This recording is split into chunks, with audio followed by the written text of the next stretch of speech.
എല്ലാവർക്കും നമസ്കാരം. ഇന്ന് ഞാൻ ഉണ്ടാക്കാൻ പോകുന്നത് ഒരു മടക്ക് ചപ്പാത്തിയാണ്.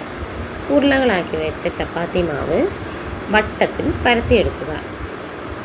ഈ പരത്തി വെച്ച മാവിലേക്ക് കുറച്ച് നെയ്യ് തടവുക. ഈ നെയ്യ് തടവിയ ശേഷം ഇത് പകുതിയായി മടക്കി കുറച്ചുകൂടി നെയ്യ് ഇതിൻ്റെ മേലെ തടവി കൊടുക്കുക. അതിനുശേഷം വീണ്ടും ഒന്നുകൂടി ഇത് മടക്കിയെടുക്കുക. ഇപ്പോൾ ഇതൊരു ട്രയാങ്കിൾ ഷേപ്പിലാണ് ഉണ്ടാവുക.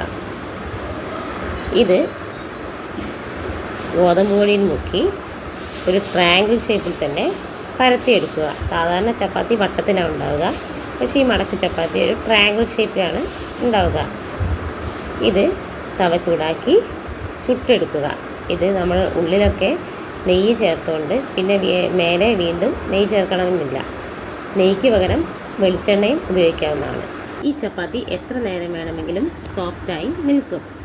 ഇത് കുട്ടികൾക്ക് ഉച്ചയ്ക്ക് ലഞ്ചായോ അല്ലെങ്കിൽ ഓഫീസിൽ കൊണ്ടുപോകാൻ ലഞ്ചായോ അല്ലെങ്കിൽ ദൂരയാത്രയ്ക്കൊക്കെ പോകുമ്പോൾ നമുക്ക് കൊണ്ടുപോകാവുന്നതാണ്.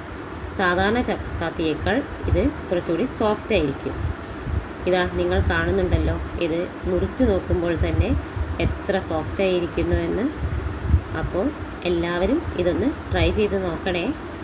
Thank you.